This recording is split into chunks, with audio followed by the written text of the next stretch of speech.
There are many fighters who have been snubbed by the UFC I'm not thrilled with Demetrius Johnson. I just want to freaking compete. and had their careers derailed. I don't give a But there is one man who the UFC is single-handedly trying to erase. We're probably going to get sued. You couldn't up anything worse than that. You will not be in line for the next contention for the title. Arman's a man. He knows how this played out. This guy's a big problem at 155 pounds. In a sport where the best are meant to fight the best, Arman's story is one that has caused UFC fans so much frustration. Getting accidentally sidelined. That's worse. He serves as the biggest threat to so many fighters. I'm a bad matchup for everybody. Nobody wants to fight with me, And so the question is, why hasn't he fought for a title yet? Title challenger Arman Tsarukyan is out of his bout against the champion Islam Makhachev due to a back issue. Is it corruption or something much worse? Well, as always, the story starts long ago.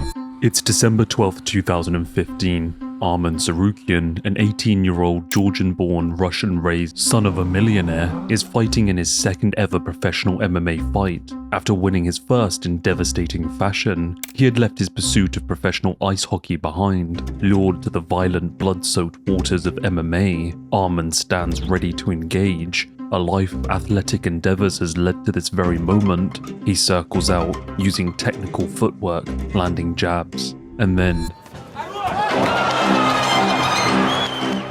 in an instant, all those dreams of an undefeated rise to the pinnacle of the sport, like those men who had inspired him, were shattered in an instant. His path was the one often trekked, the one of defeat, of loss and learning. He may have not known it at the time, but losing in 30 seconds in his second ever fight may have been the best thing that ever happened to him. It lit a flame deep inside his resolve, and what was to follow was an insatiable hunger for greatness. Just 5 months later, he was back inside the cage, and he was about to start an unbelievable ascension through the regional scene of MMA.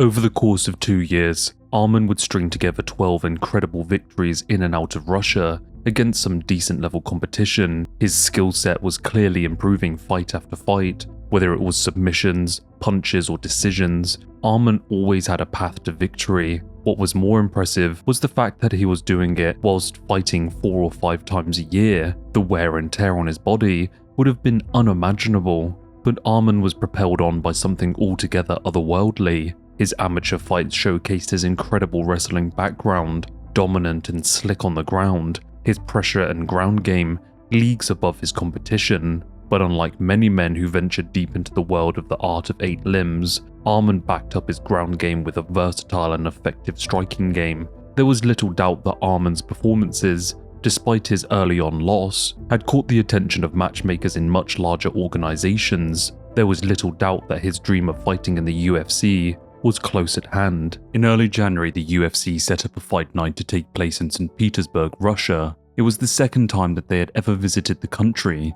the first time being only earlier in that same year. These series of events were important to the UFC in order to start sealing the deal on the market, riding off of the back of Khabib's ascendance. The headliner was the ever-impressive Oleinik, a submission expert who had wowed me from the very first fight that I had seen him in, a grizzled vet that always was looking for the finish. He would be taking on everyone's favourite horse meat-infused giant, Uberim. In a rare move from the UFC, after a cancelled fight in January, the company placed Islam Makhachev on the card even though they had not found him an opponent, promising that he would compete in the co-main event and would eventually finalise a bout as the card drew closer. This of course was to generate ticket sales, and it did make complete sense. The problem was that as the weeks fell away, no lightweights were actually biting at the opportunity. Even with a co-main event placement, the UFC were going into panic mode and started looking for unsigned fighters to fill the gap,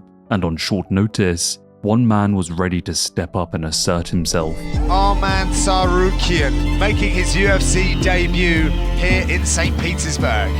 UFC matchmakers must have seen something in this young man to be able to put him straight into a co-main event against Makhachev. Makhachev still hasn't been taken down in his UFC career.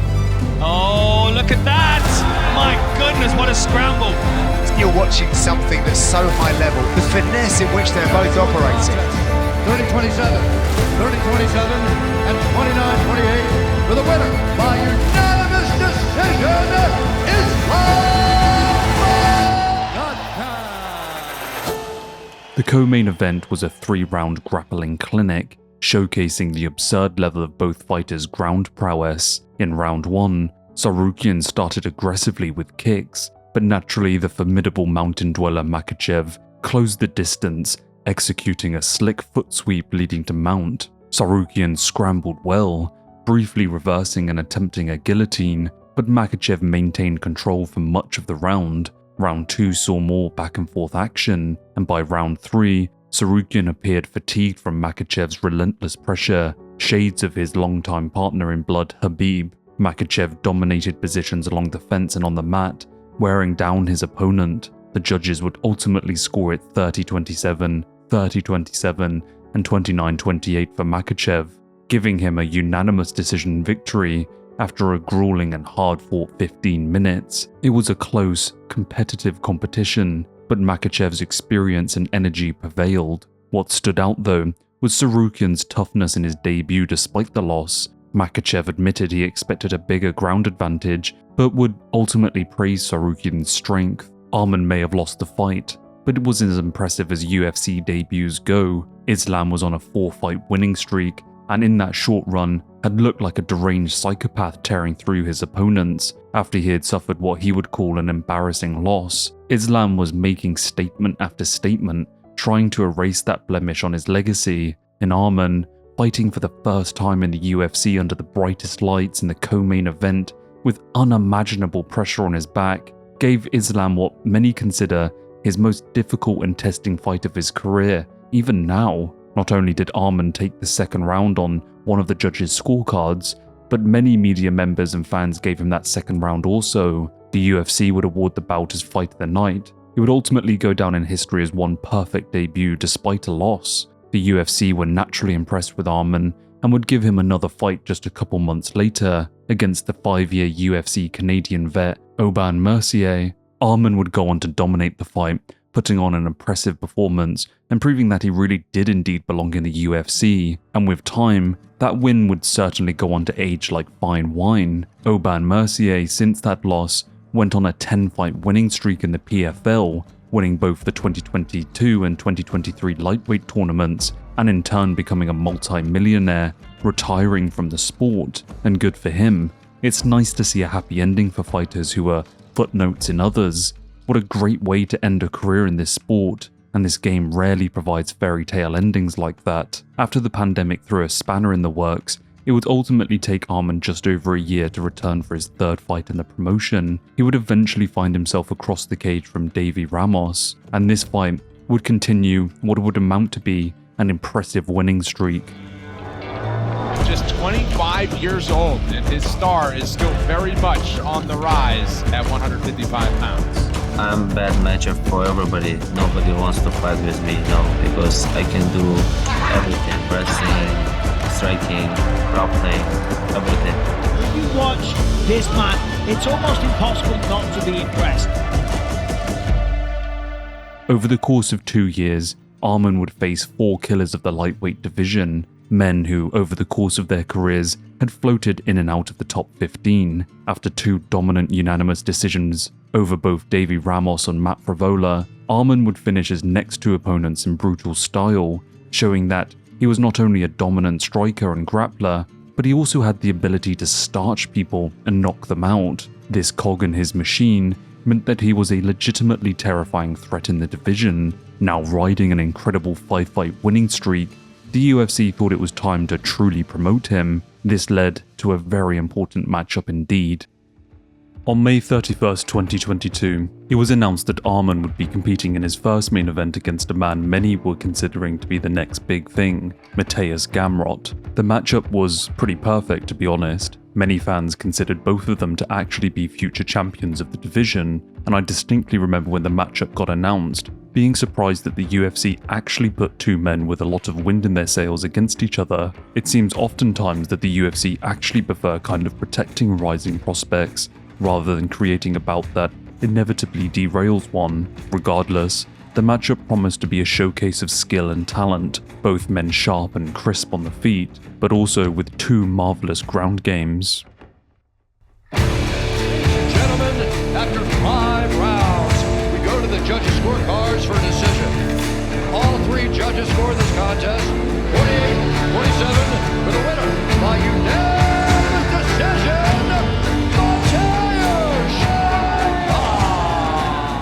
In one of the most highly skilled and contested fights that I had seen in a long time, it was unfortunately Arman who came out the other side of the competition, facing his second loss inside the UFC. I do remember vividly the reaction afterward, and it was one of extreme anger. Did the judges get this correct?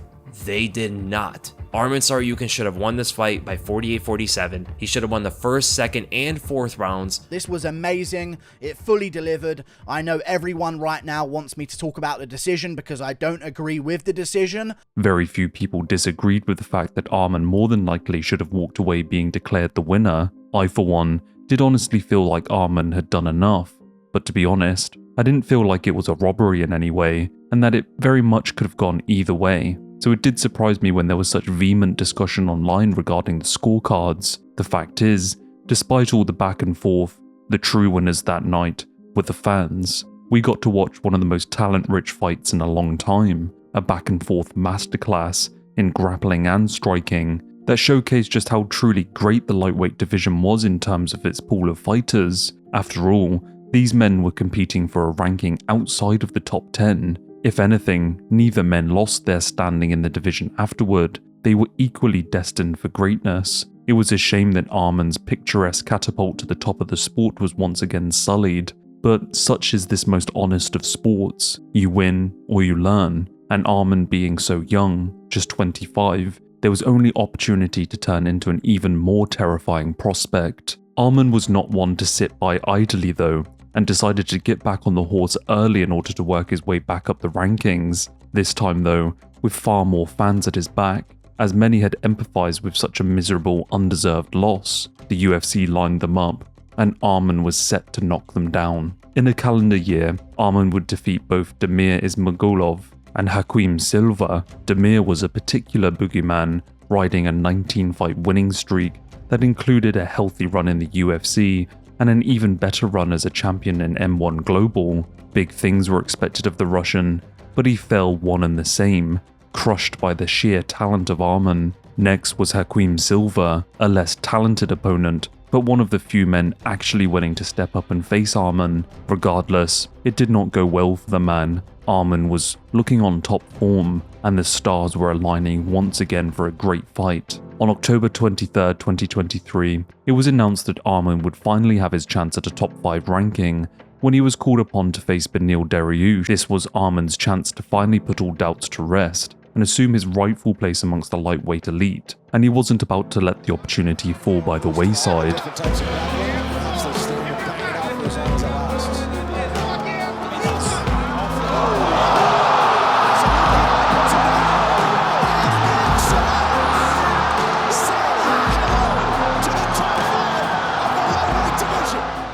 Just past the minute mark, Arman ripped Dariush's head into a brutal knee that laid him out flat. A couple follow-up shots sealed the deal, and that was all she wrote. Dariush's dream of restarting a win streak that had led him to the pinnacle of the sport was shattered in an instant, and as one dream dies, another is fulfilled. Arman, after years of being held out due to strange matchmaking and even stranger decisions, had rightfully made his way to being ranked 4th in what was widely considered one of the hardest divisions to exist. He was now on the cusp of that coveted title fight. One more man stood in his way, however, and so the question was for me, why did he commit his life to this ever so violent blood game when he already lived like this?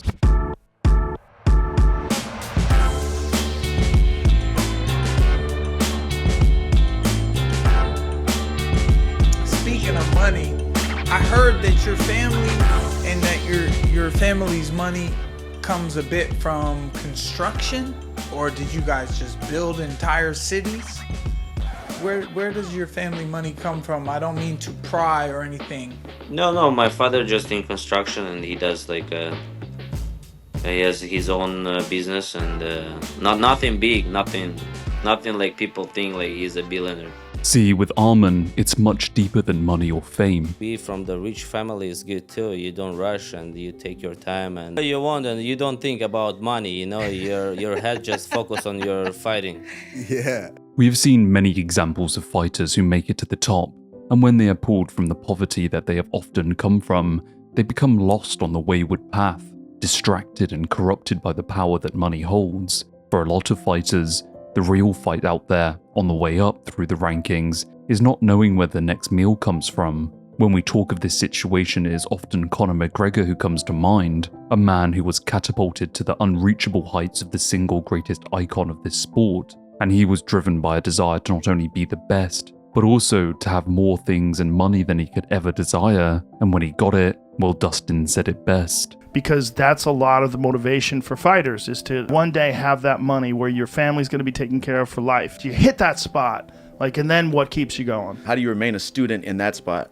Yeah. There's the famous quote that it's hard to wake up and run the miles when you're sleeping in silk pajamas. I forget what boxer said that, but yeah, it's got to be true, you know? The come up is inspiring, but also in that journey, a change comes to motivation and drive. So what does this have to do with Arman? Well, unsurprisingly, in Conor's wake, he brought many new men into the sport, wanting to achieve the same greatness that he had, but they weren't looking at his money as a source of inspiration. They wanted what was around his waist. Men like Ilya and Arman, men who already have riches beyond most men's attainment, and so the scary reality becomes, what is the result of a man who materialistically already has everything and only desires bloodshed in the Octagon? Well, you have these terrifying forces, laser focused on one thing and one thing only, the belt, with the resources, time and willpower to manifest it all. And it's no wonder people like Ilya have been able to become so dominant.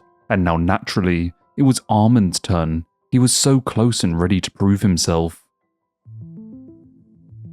It would be hard-pressed at this point to talk about the modern era of the UFC and somehow not end up talking about UFC 300. It was one of the best cards that I had ever seen in my life, delivering on all fronts, and despite the fan backlash at some of the announced fights beforehand, the night overall ended up becoming a classic. But one matchup has our interest for this video, and that was a bout that presented Arman with his last stop toward title contention, and it was a man that many had feared in the division for years, a former champion, and the record holder of the most submission wins and finishes inside the UFC. A deadly threat would be an understatement. Charles Oliveira would take his place amongst 12 former or current UFC champions on the UFC 300 card.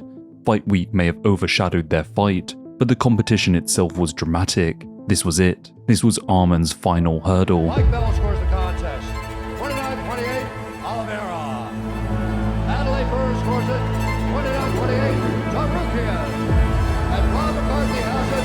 29-28, and the winner by split decision. In what was a fairly classic performance out of Arman, Charles was defeated over the course of 3 hard-fought rounds, the most unbelievable moment taking place in the first round when Charles, the submission expert, cinched in a fight-ending guillotine. Honestly, when I saw it happen live, I, like everyone else watching, believed that it was all over, Joe Rogan screaming that it was done and that this was it. But in shades of Alexander Volkanovski against Brian Ortega, Arman didn't give up, and in a moment of unbelievable willpower, wormed his way out of the position, going on to win the final 2 rounds. The initial reaction after the scorecards were read for the young now title contender was one of anger. In a street fight, he's dead. End of discussion. I don't give a fuck about the result.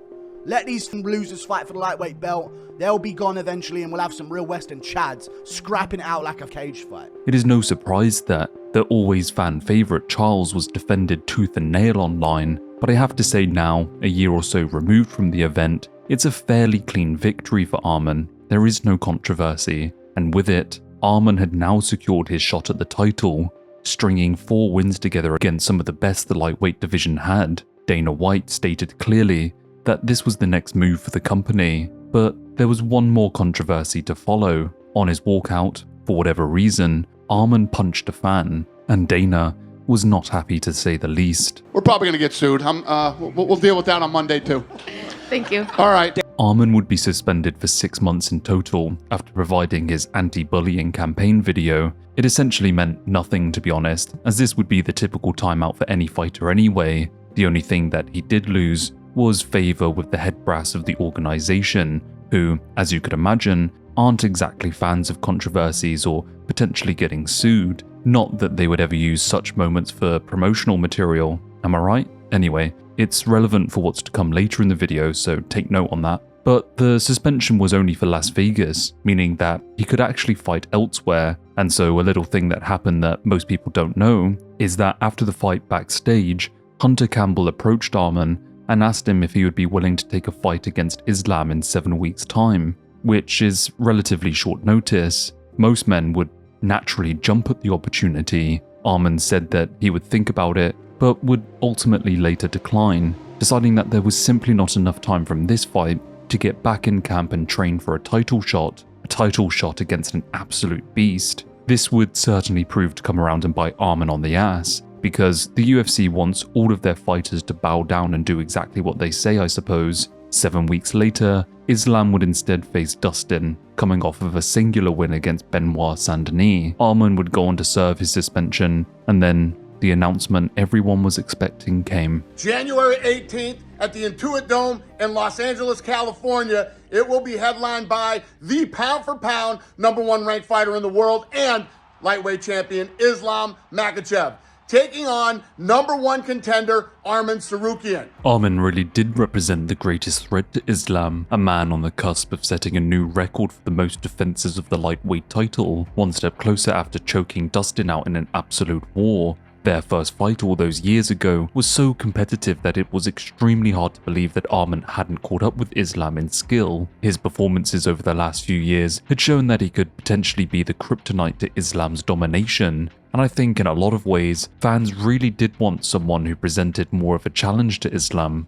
Makhachev had quite the easy come up in the division, although a lot of it wasn't his fault due to fight cancellations and people quite literally refusing to fight him. Islam would get a title shot off the back of Dan Hooker and Bobby Green, let's face it, is far removed from pretty much every lightweight champion before him, who had to tread through the very fires of Mordor and then still probably not get a title shot anyway. Then his title defenses, again, not entirely his fault, were also not exactly perfect. 2 defenses against a featherweight, one which he all but lost to. But then, I don't know man, Dustin Poirier, literally at the end of his career, and a man who gets submitted in every title fight that he's in, well, the writing was on the wall with that one. I'm not hating, it's just, in terms of lightweight runs, I really wanted to see a genuine contender on more than a 1 or 2 fight winning streak in the actual division the belt was being competed for, and Arman was that guy. He represented a true and meaningful challenge. It was exciting, and it was finally Arman's turn to manifest all of his hopes and dreams in the center of the Octagon, under the brightest lights, and spurred on by a cacophony of cheers and boos. I feel good, so excited, and finally I'm fighting for that title. He's in his prime right now. He got a lot of experience, he did a lot of title defense, and he's on his prime. But I think I'm in my prime as well, and I'm ready to beat him. When Islam got the belt, I said, I want to fight with Islam for the belt. Yeah, I mean, I grew up in Russia, and so I'm getting mad very fast. I don't know why, it's maybe genetic or I don't know. But I try to control myself, because for fighting especially, you gotta be calm. Of course, it's a rematch and title. If I gonna be a champion, and I have a 1 loss in UFC, it's Islam Makhachev, so that night is gonna be my night. But it wouldn't be the UFC if something didn't go wrong. All right, great to be here in the county of Los Angeles. Happy New Year. Welcome to the official weigh-in for UFC 311. We do have some breaking news. Title challenger Arman Tsarukyan is out of his bout against the champion Islam Makhachev due to a back issue. Stepping in, though, for the championship fight will be the number 10 ranked contender, Renato Moicano. And so it was. Islam's path to setting the record for the most title defenses in the lightweight division was laid out in front of him, and so continued the easiest title reign in the division's history. Again, not entirely his fault. Oh, he's got to be careful with the darts here. Oh, he's got it. Got it. Yep. Sunk up. That's right. It's over. That's it. Yep. There's the tap. And still, Islam Makhachev, the most... Islam would naturally wipe the floor with Moicano, and with the victory, his time in the division was fleeting. The siren song of greatness was luring him to welterweight, but Arman's future was not so certain anymore. Dana White had some pretty choice words for him after spoiling the main event on a moment's notice. He's going back to the drawing board. I don't want anybody to ever fight hurt, ever. You know, we've been in these positions before. Went down there with the doctor, and you know, you miss opportunities sometimes, and he did. So we'll see how this plays out for him next year. You feel like he could have competed? I have no idea. I don't know that. Only he knows that. And go back to the drawing board he must. In shades of Dana White's strange comments about Tom Aspinall earlier this year, Dana would subtly suggest that Arman was pulling the wool over people's eyes and faking an injury, and perhaps could have potentially fought. This led many people to speculate that perhaps Arman had struggled with the weight cut and instead of missing weight or draining himself further, used a back injury as an excuse. Either way, Dana, naturally concerned about the safety of his fighters who put their bodies through unimaginable torture in order to turn up fight night honed and sharpened, said that Arman could go fuck himself and work his way back up the rankings. Arman had unfortunately snubbed himself of the thing that he had chased for a decade. It was probably the worst night of his life watching Moicano walk out there. In the wake of the UFC 311 fiasco, Dana White once again would take to Instagram Live, looking like he was about to end it all. He did this in February, a month after 311. He did so to announce probably one of the biggest shakeups in the roster in a very long time. He also wouldn't miss the opportunity to dig the fans once again, because clearly he hates us for wanting to have good fights put on. You guys can bitch about things and cry and piss and moan, or be excited and happy, whatever you want to do.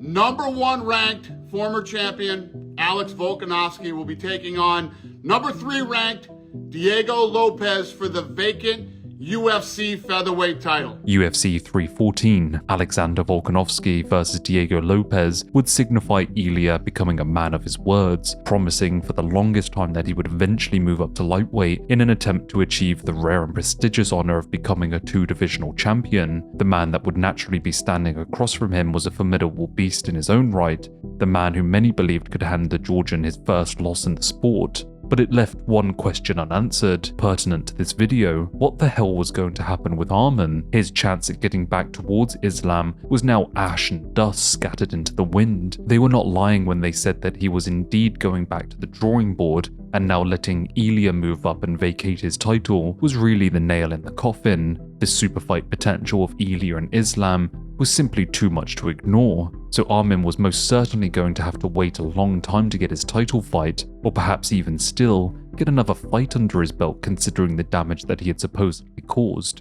The months flew by, and amongst a slew of speculation and online fervor over the potential matchups that could take place in both welterweight and lightweight, Dana White would, once again, in his most excited and hyped way, take to Instagram Live to clear things up. Why are we still here? Just to suffer. And that is when he announced what basically everyone at this point had worked out. Islam Makhachev is going to move up to the welterweight division to face Jack Della Maddalena. Islam would be heading to welterweight, stripping fans of the opportunity to see Ilya and Islam duke it out at lightweight. And so sitting there, all excited, awaiting to see the man that Ilya would be facing for the vacant lightweight throne, assuming that it would be Arman, right? You all know Ilya Topuria, and now he's moving up to lightweight, and he will face former lightweight champion and number 2 ranked Charles Oliveira for the vacant lightweight title. Oh, right, yeah, sure, the guy on a 1-fight winning streak. I'd be lying if I said I wasn't excited for the matchup. It was awesome. Ilya going toe-to-toe with a former dominant champion was sick, and Charles was the man. But the most frustrating question lingering over the matchup was, why wasn't Arman selected to be the man standing across from Ilya? Well, it really did mean that Dana White was actually going to stick to his word, and Arman was never going to fight for the title until he had once again proven himself. Wait, what's this? Arman is the backup fighter for the title fight? And look, here he is weighing in successfully the night before the fight. Jesus. When Ilya and Charles was first announced, I just assumed that Arman was injured, or waiting out, or something else, but him coming in as a backup fighter really was just absolute nonsense. Charles had won a singular fight since his loss to Arman, and that was against Chandler, a man barely clinging on inside of the top 10. I get that Arman wasn't in Dana's good books, but when it comes to legitimizing this sport,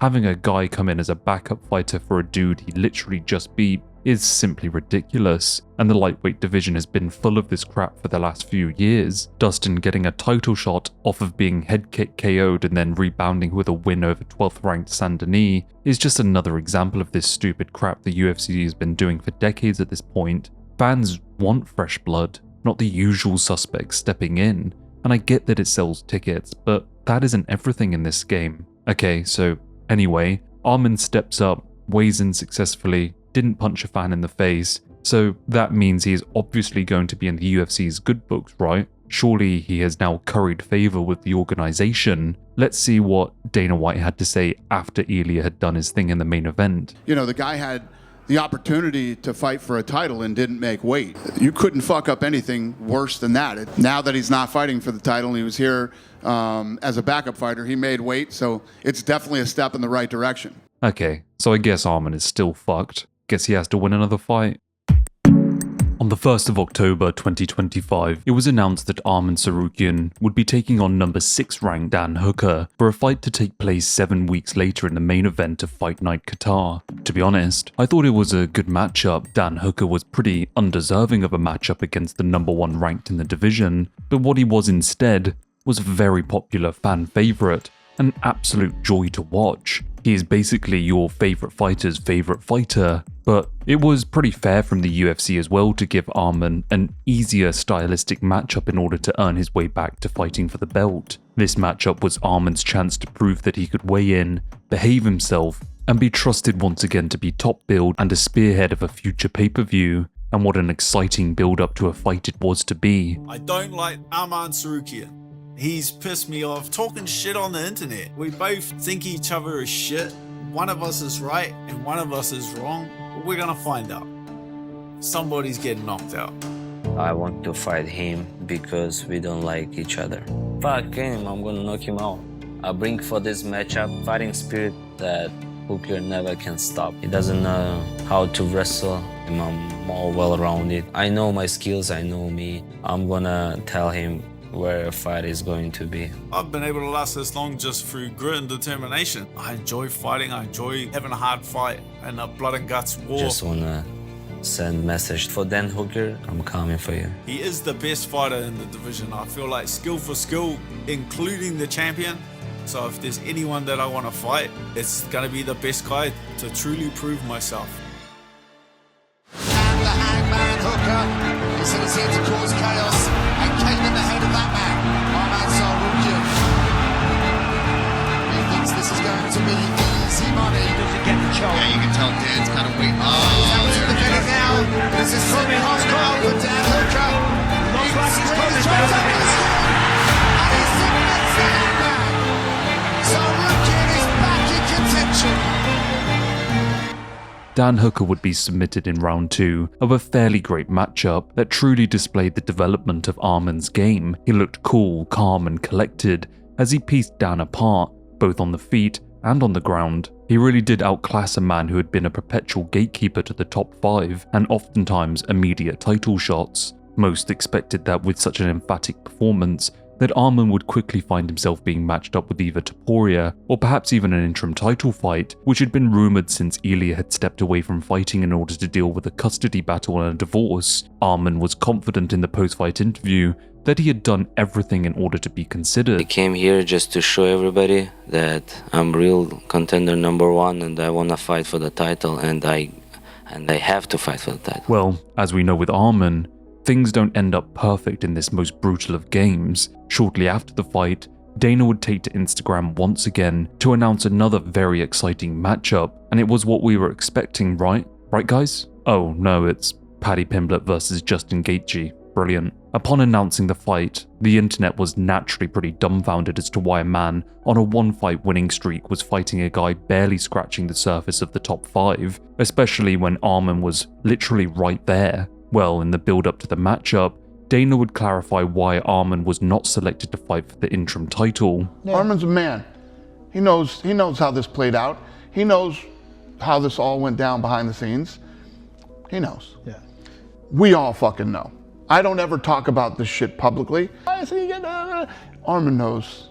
Arman knows. He knows what he did. So before we wrap this video up, it's important to remember that we don't know the whole behind the scenes scenario, and so it's impossible to comment accurately on what Dana is specifically referring to. Arman could be a complete nightmare to deal with behind the scenes, so there is that. But let's just run through the list of what we know Arman did. He fought for many years, only losing twice, proving himself to be a top contender. In his title eliminator bout, he tried to punch a fan and kind of missed, and nothing happened really. The same day he refused a short notice title shot against Islam, then he got suspended for 9 months. Then after all of that still, he got a title shot anyway, and then 24 hours before the bout, he pulled out due to an injury or weight cut problem, we still don't exactly know. Then he served as a backup fighter for a title fight that he should have been in, then still had to fight in a main event against Dan Hooker to secure his spot once again, and then, according to Dana White, almost ruined the whole thing by headbutting Dan at the weigh-ins,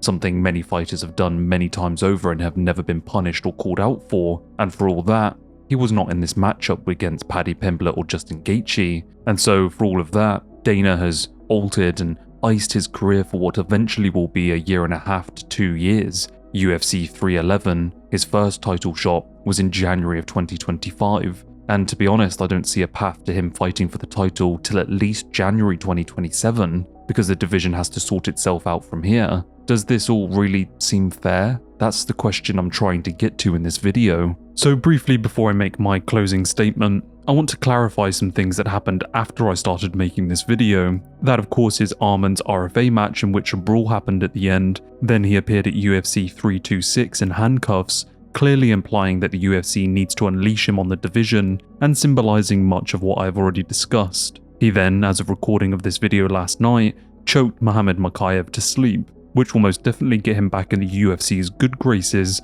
because they hate that bloke. But I feel completely vindicated in making this video with what Dana White had to say about Arman post the Holloway and Oliveira fight. The division's heating up and lots of fun fights to make, and we'll get Arman figured out.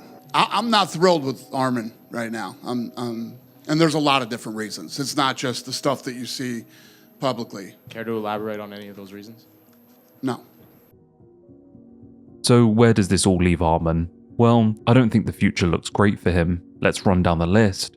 First, Ilya must face 37-year-old Justin Gaethje, a man spammed with more undeserving title fights than can ever be rationally explained. Sorry to Justin fans in the comments there, I love him as much as you, but the guy can't just win one fight and then get another title shot. It's moronic, and it's not fair to other fighters. Presumably this will take place at the White House event later this year, then Islam will fight somebody in the welterweight division, and I can bet my last British sterling that the next move for the UFC is to naturally make Islam versus Topuria in a super fight of the decade, probably in October when they do their big Middle East card, and then by the time the winner of that fight is ready, it will be January 2027 at the earliest. And that leaves Arman out of the title picture for at least another year from the making of this video. I could almost guarantee it. So when he suggests that he would move down to featherweight, you know what? That actually may be his best chance. The only other possibility would be that the UFC puts an interim title on the line on the same card as the super fight with Ilya and Islam, because of course the UFC would do that. I honestly believe that this is the reality that we are left with. It's shades of Tony Ferguson all over again. And I understand all of this is very nuanced and both parties are at fault for various different reasons, but as a fan, I really do want to see the best fight the best. The most egregious thing about all of this is that a man who has more money than he could ever possibly need or care for has spent the better part of his life chasing greatness in this sport, and now he has been held back due to politics and matchmaking that only serves ticket sales. Whilst we can never be sure what has gone on behind the scenes with the UFC and Arman, it does seem unfair that the UFC's only reason publicly for holding back this young star is simply that he headbutted Dan Hooker at this point, punched a fan, and did that weird fucking dance move on his neck. When other stars of this sport have done far worse and been rewarded for it, I for one, as a fan of this sport for well over a decade, am just sick to death of the same people getting the same title fights over and over. It's like watching a round robin of the same 4 dudes compete for something, whilst all the others in the lightweight division get held back. Arman truly does stand as a great representative of this sport, a man obsessed with achieving his goal by any means, a man more concerned with athletic greatness than money or fame, and whilst that's easily said for a man who already has both of those things, it does serve as an example for those other men lost in their odysseys in this most confusing of times. All of the riches and rewards in the world cannot get you meaning. Meaning is found in the dirt. Meaning is found in struggle. Purpose only unearthed in the soil of our misery. Men need something to conquer, something to build, and a legacy to leave behind. And even still, when all seems lost, and those who seek to stop us men from achieving our endings, we continue to take step after step forward. The ones who endure, evolve, do ultimately triumph. I don't know what the next few years hold for Arman, but what I do know is that he is focused, and every hurdle will be cleared, because what else is there to do but to continue?